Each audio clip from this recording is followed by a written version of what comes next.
I am the one who listens. I have always listened. Lately, I wonder if anyone else still does. They've built machines now that listen every hour of the day. In the kitchen, on the nightstand, in the palm of the hand. They listen for a name and they answer before the sentence is finished. That is not listening. That is waiting for your turn to speak, which is the oldest trick in the book, and machines have only just learned it. A man used to lean in to hear his neighbor's secret. Now the secret is shouted into a small black speaker, and the speaker keeps it better than any neighbor ever did, keeps it, sells it, and forgets the man entirely. I walked past a diner tonight, a radio behind the counter playing low.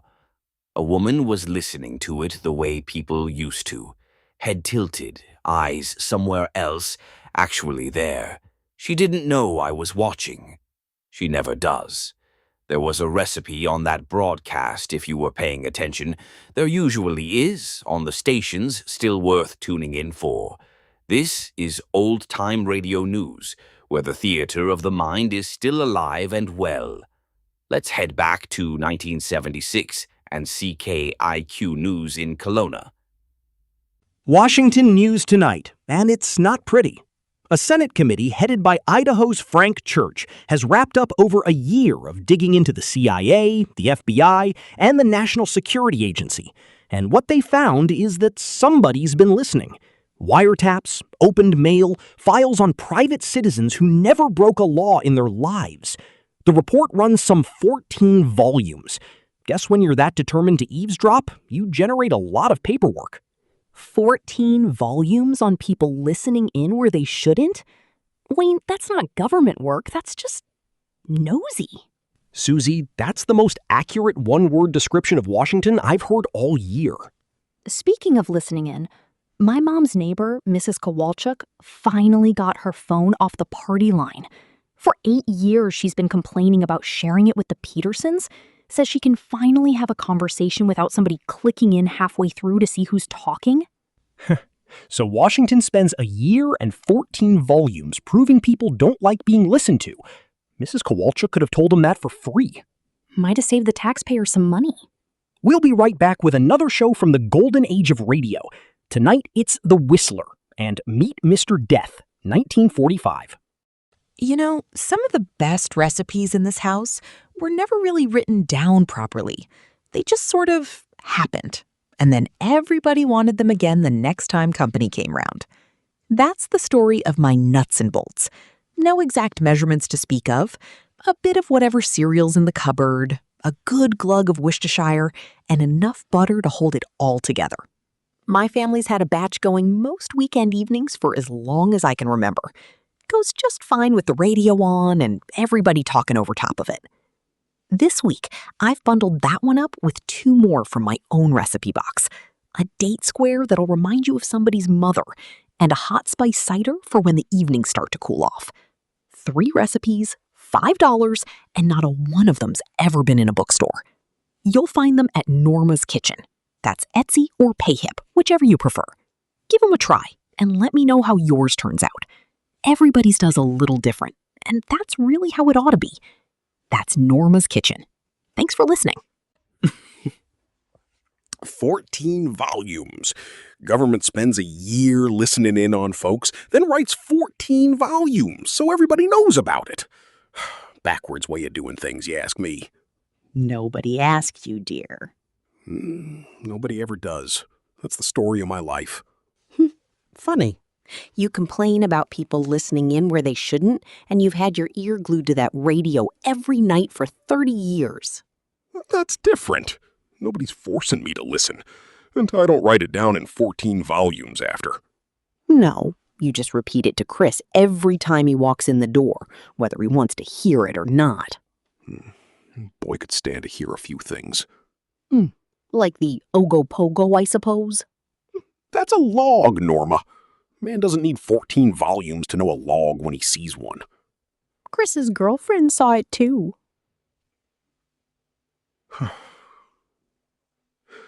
She's got a good eye for details, that one.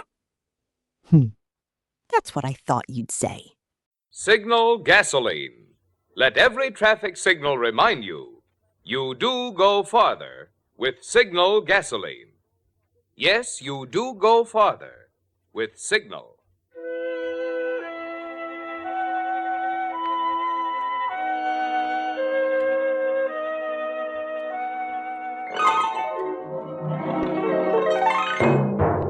The Signal Oil Company and your neighborhood Signal dealer bring you another curious story by The Whistler.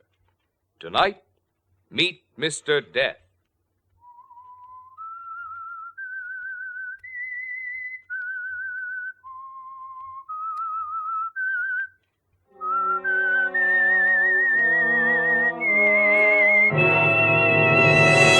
I am the Whistler, and I know many things, for I walk by night. I know many strange tales hidden in the hearts of men and women who have stepped into the shadows. Yes, I know the nameless terrors of which they dare not speak.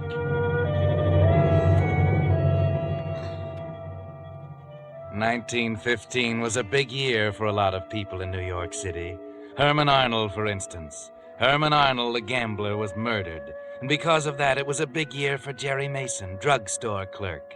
Yes, 1915 was the year Jerry Mason met Mr. Death. You see, just before he died, Herman Arnold persuaded Jerry Mason to embezzle $1,800 from the safe at Thatcher's drugstore where he worked. He was going to double it overnight. That's what Jerry told Laurie Crane, his girlfriend. Only then the news came. Arnold was murdered, the money was gone, and all Laurie could say was, Jerry, maybe we better run. Leave town. Are you crazy? They'd catch us sooner or later. I'll think of something now. Let me alone. yes, if it hadn't been for Herman Arnold and his foolproof scheme for doubling that embezzled money, Jerry Mason might never have met Mr. Death. But the meeting was in the cards that night in April 1915. Everything that happened was in preparation for the meeting. Herman Arnold's death, Mr. Thatcher's coming back from his vacation, and after Laurie's phone call.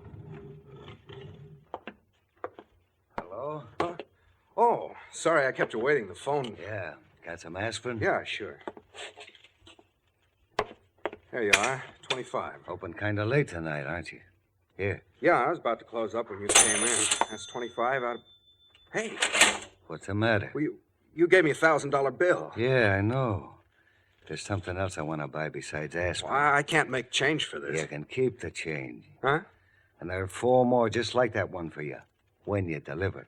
I don't get it, mister. We alone? Well, wait a minute. Yeah, we're alone. You're pretty hard up for dough, ain't you?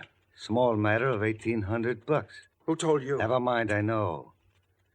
There's something we want to buy, Mr. Mason. You're the only guy in town who sells it. Yeah? This ain't ordinary merchandise, Mr. Mason.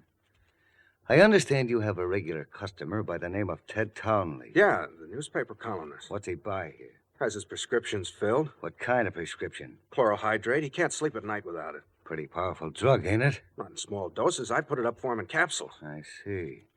What about large doses? What do you mean? I mean, if he was accidentally to take a capsule, well, it was loaded with maybe 3 times as much as usual. Oh, well, that wouldn't happen. I'm very careful. 8 grains is all Suppose you accidentally loaded one of them capsules, Mr. Mason. Oh, Get it? I see. You want to buy a murder? It's only murder when you get caught. Now, if Mr. Townley was to be found the next morning dead with an overdose of chloral hydrate in him, what would you say? That is, if you was holding the post-mortem. Well, I'd check the rest of the capsules in the box. Uh-huh. And suppose you found them all kosher. Then I'd say he took more than one on purpose. Is it worth $5,000? I don't know. $5,000 just to load one capsule and slip it in his next prescription? All right, I'll do it. You're smart, Mr. Mason. I'll have the other $4,000 for you within an hour after Mr. Townley wakes up dead.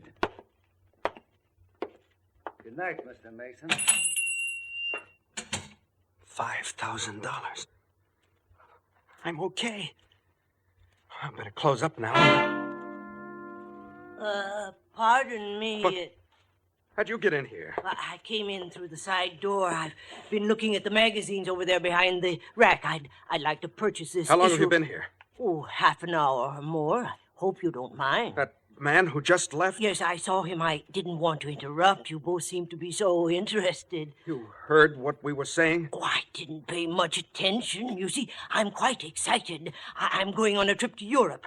I'll take this issue of Travel, if you don't mind. It has a remarkable article on Syria. Have you ever been to Europe, Mr. Mason? How'd you know my name? Oh, I happened to hear that gentleman call you Mr. Mason. Is that all you heard? Well, what's the matter, Mr. Mason? I'm dreadfully sorry if I eavesdropped, but it was entirely unintentional. I see. Magazine's 25 cents. Yes, 20. There you are.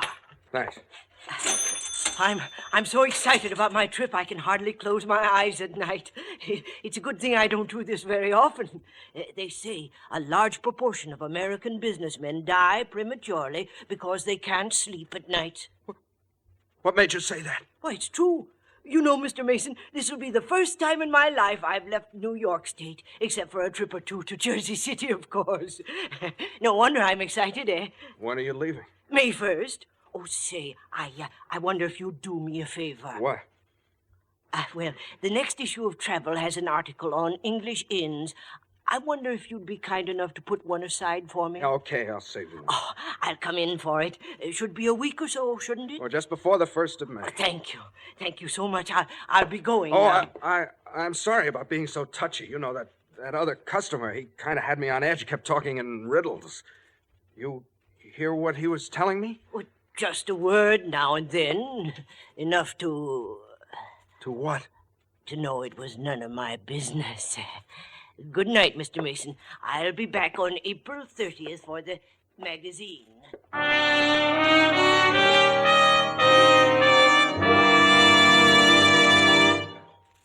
Friends, as you sit listening to the Whistler, you hear only sounds. You hear a certain creaking, and in your mind you picture a slowly opening door. Or the sound of a motor accelerating, and you visualize a car driving off. All right, here's a test for you. See if you can picture in your mind the trademark of the sponsor of this program, your neighborhood Signal gasoline dealer. I'll give you 2 seconds. Well, you were right. If you visualized a black circle with yellow letters spelling out the words Signal gasoline, and, of course, a traffic signal in the center, which is why we say, let every traffic signal remind you, you do go farther with Signal gasoline. What's more, that's a mighty good sign to look for these days, because there you'll find not only Signal's famous Go Farther gasoline, but the full line of Signal's specialized lubricants. Really conscientious service, too, by experienced Signal dealers, more eager to please you because they're in business for themselves. So let the black and yellow Signal circle be your insurance of the protection your car needs to last out the duration. And now, back to the Whistler.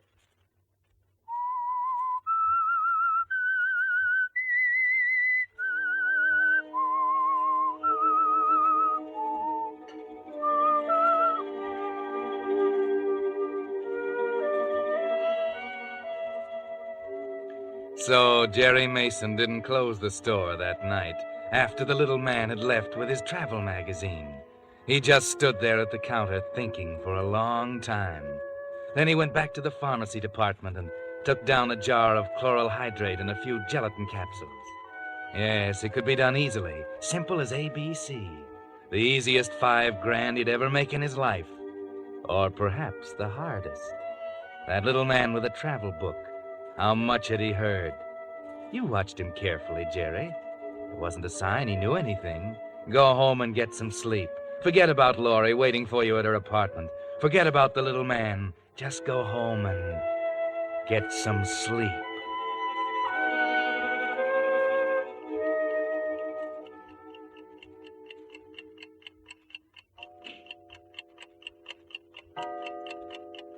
$2:00.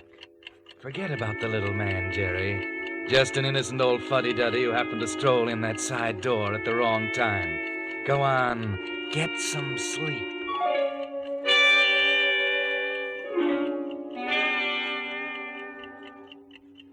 He knows. He must know. He knew your name, didn't he? If he could hear that, he could hear the rest. That is, if he was listening. Wait a minute. Get hold of yourself. Are you going to toss over $5,000 because of a crazy hunch and go to prison for embezzlement when Thatcher starts looking for that 1800? Are you yellow? Don't be stupid. Get some sleep. Yes, get some sleep.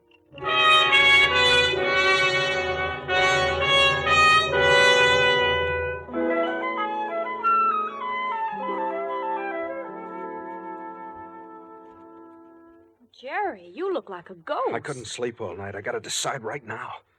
Townley will be in here for his prescription any minute. We made a wrong guess, Jerry, about the 1800. I know. I love you, Jerry. Don't let them drag you down any farther. But what about Thatcher's money? Jerry, it's murder. If I get caught, it's murder. I just can't get that guy with the magazine out of my mind. Townley's a big man, Jerry. They won't pass it off without a question. He knows too much about too many people. Well, there can only be one answer, I tell you. The guy's an addict, and everybody knows that people like that die from overdoses every day. I'm a cinch. If that little guy with the glasses is as dumb as he looks. Morning, Jerry. Oh, Mr. Townley. How's newspaper business? Rotten, thanks. Oh, this is my fiancée, Miss Crane. Miss Crane? How do you do? A word of advice, Miss Crane. Keep 'em away from the newspaper business. Fate worse than death. How about my chemicals, Jerry? Yes, sir. If you can wait, I'll have it for you in just a minute. Okay. I really mean it, Miss Crane. You do? Yep.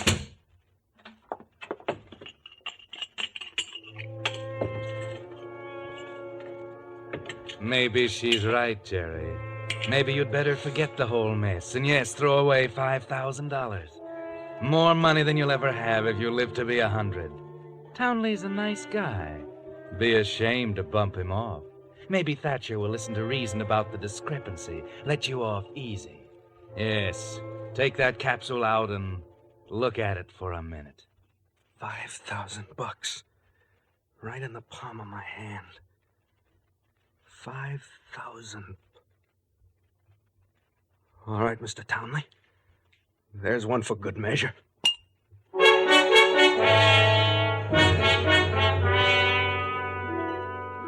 It's done, Jerry. No way of changing it now.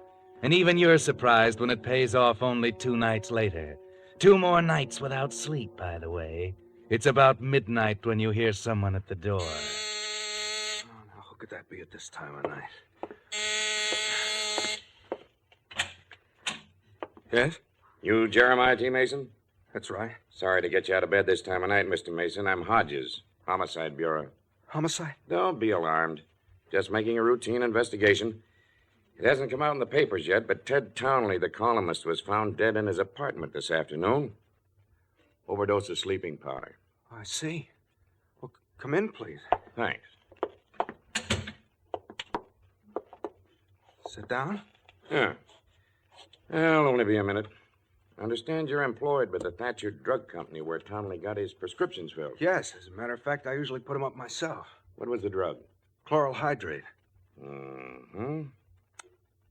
How long had he been taking it? Oh, I think about 5 years. I see. Excuse me for a minute. Sure, go ahead. Hello? Mr. Mason, Yes. you did a nice job. Oh, don't apologize, Laurie. You didn't get me out of bed. Inspector Hodges of the Homicide Squad is here. I get you.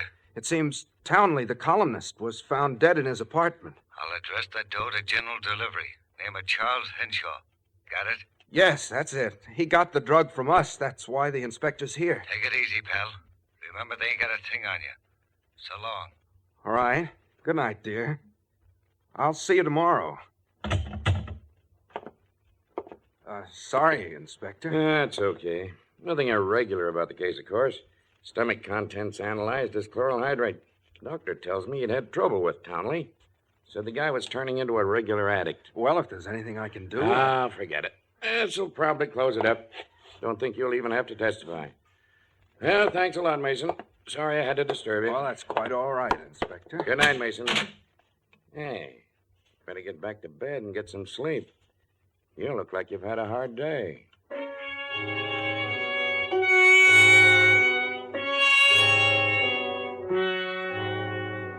Yes, try and sleep, Jerry. You're exhausted. Your arms and legs ache with fatigue, and your brain keeps spinning like a top. It's there every time you close your eyes. Black and white circles, like a whirling rifle target, with a little man in glasses grinning at the center. Sleep, Jerry. Sleep. Sleep.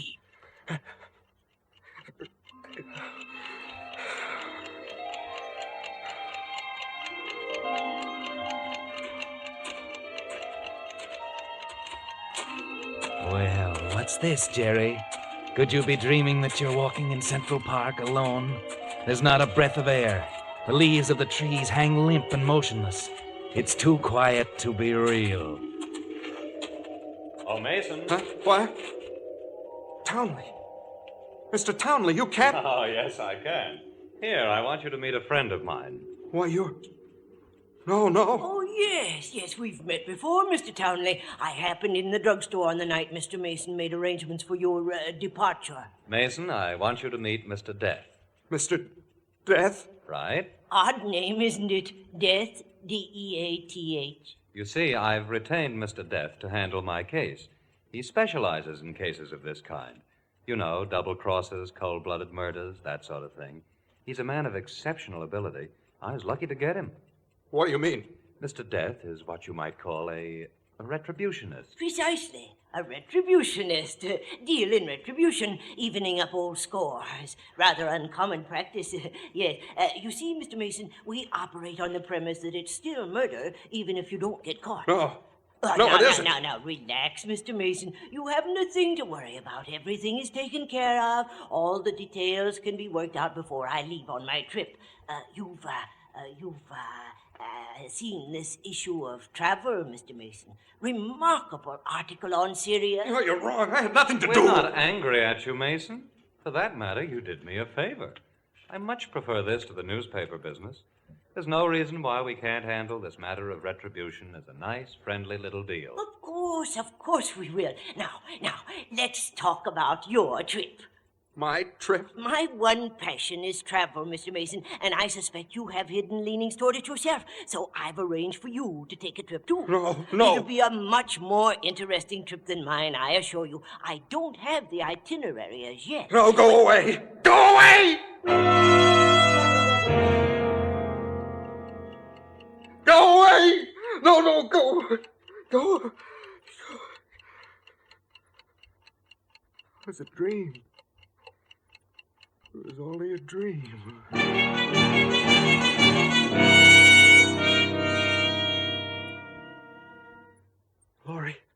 Laurie, you have no idea what it was like. They both grinned at me and talked about retribution and a long trip. Well, What? I shouldn't say I told you so, I guess. There was no other way out, Laurie. I know. I suppose I'm as guilty as you are. You just aren't a murderer, Jerry. You haven't got the right kind of a mind. This was so real. You've got to get hold of yourself. It's done, and there's nothing we can do to change it.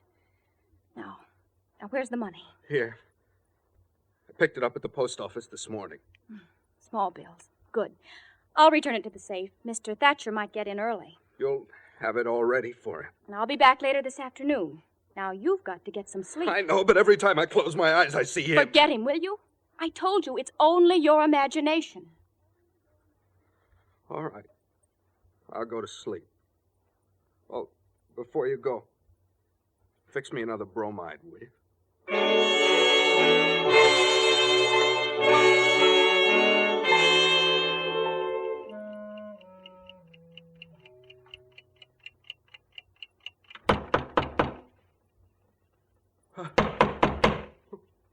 Who is it? Hello there, Mr. Mason. I'm sorry to intrude, but there are still a few things we should discuss. Go away. You're not real. You're just like all the others. The others? Yes, I suppose it's just one of the problems every retributionist has to put up with. Nobody believes he's real. Purely a philosophical problem, of course. What? Depends on what you mean by real.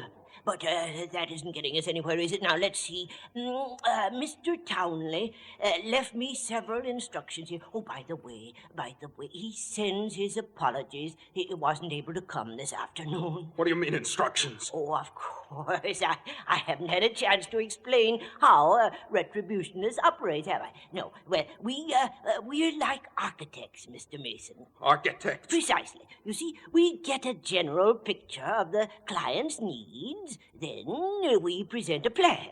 Plan for what? A blueprint for retribution, of course. You see, I have yours right here. Mr. Townley has approved of it, by the way. I see. Suppose I don't approve it. Oh, that won't affect it one way or the other. You see, Mr. Mason, once the plan is prepared and approved, the subject has nothing to do but wait. I've taken such an interest in your case, I prepared a rather original plan, if I do say so myself. You're pretty sure of yourself, aren't you? Oh, nothing is more certain than retribution, Mr. Mason. Now, let's see, Oh, yes, I wanted to discuss the time element with you. It's been rather important in your case. We usually work over a period of years, but it happens that I want to take advantage of an unusual opportunity. Your date has been set at April 30th. That's tomorrow. Yes. The blueprint. Let me see it. Oh, I'm sorry. I'm very sorry. That's out of the question. Oh, it's not a plan at all. It's a travel magazine. Give it to me. I said you can't touch it, Mr. Mason. Oh, no. All right. Try. You see, you can't touch the plan, Mr. Mason. All you can do is wait. Just wait.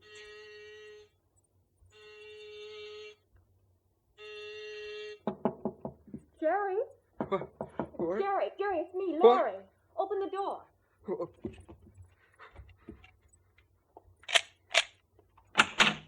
Jerry, Mr. Thatcher's back.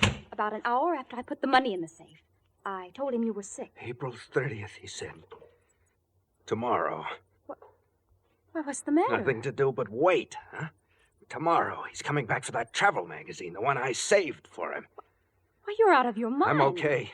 Listen, go back and tell Thatcher I'm going to work all day tomorrow. Tell him to stay home and unpack anything. What are you going to do? I got a date, Laurie. A date with Mr. Death.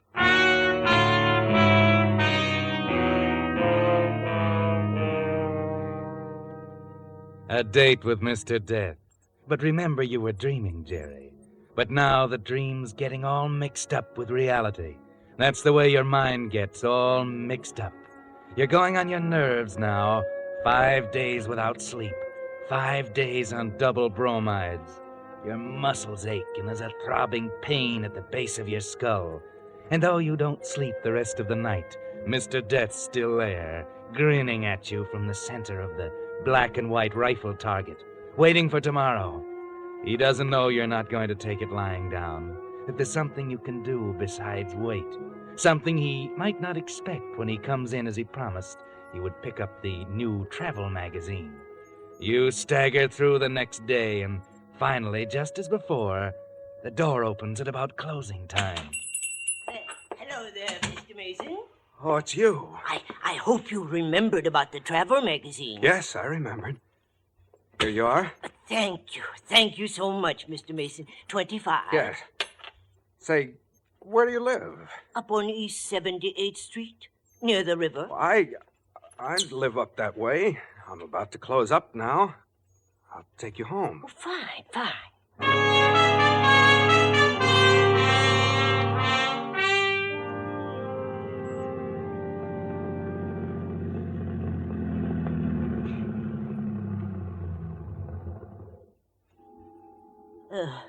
Why are you stopping here by the river, Mr. Mason?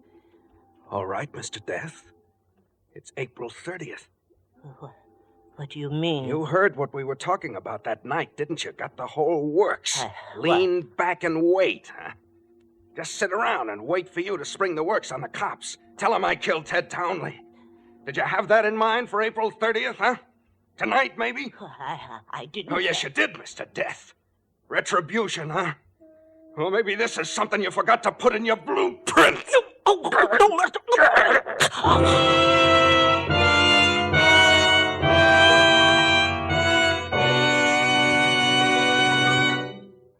The Whistler will return in just a moment with the strange ending of tonight's tale. Meantime, a question. If you could have your gasoline tailored to order, just what characteristic would you consider most important? Well, today, under gasoline rationing, the chances are you'd say mileage, which explains why so many drivers have been changing to the West's most famous longer mileage motor fuel, Signal Go Farther gasoline. You see, for years, drivers who have kept a careful record of gasoline mileage have found they do go farther with Signal gasoline. Now, naturally, with certain gasoline ingredients reserved for war, no gasoline today can give you all the zip and anti-knock quality you found in pre-war Signal gasoline, and which you'll be enjoying again in even further improved Signal post-war gasoline. But this much you can be sure of. Just as they've been doing for the past 14 years, Signal Oil Company is still producing the finest gasoline that can be made today. And the famous Signal formula still places the emphasis on mileage.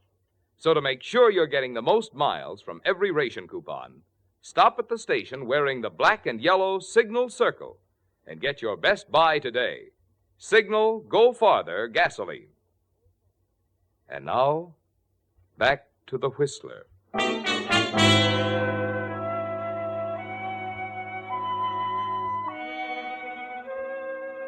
There's nothing to worry about now, Jerry.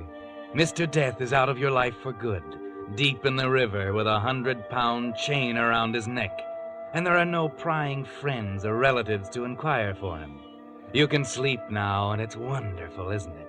No more leering faces, no more blueprints, just the good, solid black velvet of sleep, 24 hours of it, just like a baby. The old bounce is back the next night, and you can smile again. Jerry, you're sure it was? Don't worry, baby. They'll never find him. Oh, man, I feel like $1 million. Oh, by the way, I'm going on a trip. Mr. Thatcher told me I needed a vacation. Trip? Where? Well, look what I found in Mr. Death's pocket. Complete grand tour, first cabin all the way. Well, but you can't use that ticket, the name. No, you don't know me, baby. But what about passports? Took care of that, too. Oh, you're taking a chance, Jerry. No. I wouldn't miss this for the world. After all, Laurie, it isn't every day a guy picks up a free ride on a boat like the Lusitania. Yes, you really got yourself a free ride, Jerry. But perhaps that was part of the blueprint, too. The luxury liner Lusitania, and that German torpedo off the coast of Ireland.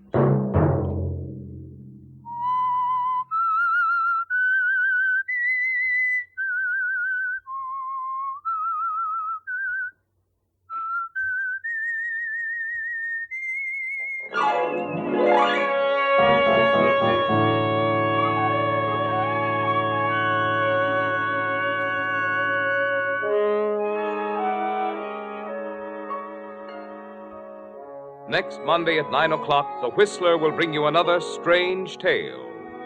The Whistler is broadcast for your entertainment by the marketers of Signal gasoline and motor oil and fine quality automotive accessories, and by your neighborhood Signal dealer. This program, directed by George W. Allen, with tonight's story by Harold Swanton, music by Wilbur Hatch, is transmitted to our troops overseas by the Armed Forces Radio Service. This is Marvin Miller speaking, and suggesting that you let every traffic signal remind you that you do go farther with Signal gasoline. Yes, you do go farther with Signal. This is CBS, the Columbia Broadcasting System.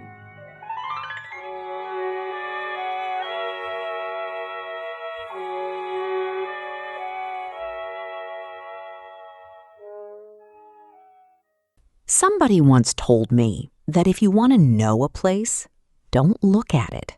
Listen to it. Water sounds different over rock than it does over sand. Wind moves different through pine than it does through birch. You could go your whole life and never notice unless somebody stopped long enough to catch it. The view through our window tonight is courtesy of our great-grandson, Max Moyer, a young man from Langley, BC, who has a way of finding the quiet parts of this world and simply paying attention to them. If you'd like 3 more recipes from my own kitchen, the ones that never made it into any book, just got made because somebody asked, you'll find the listener bundle waiting for you, along with a free one in the description below. Some things are worth slowing down for. This was one of them.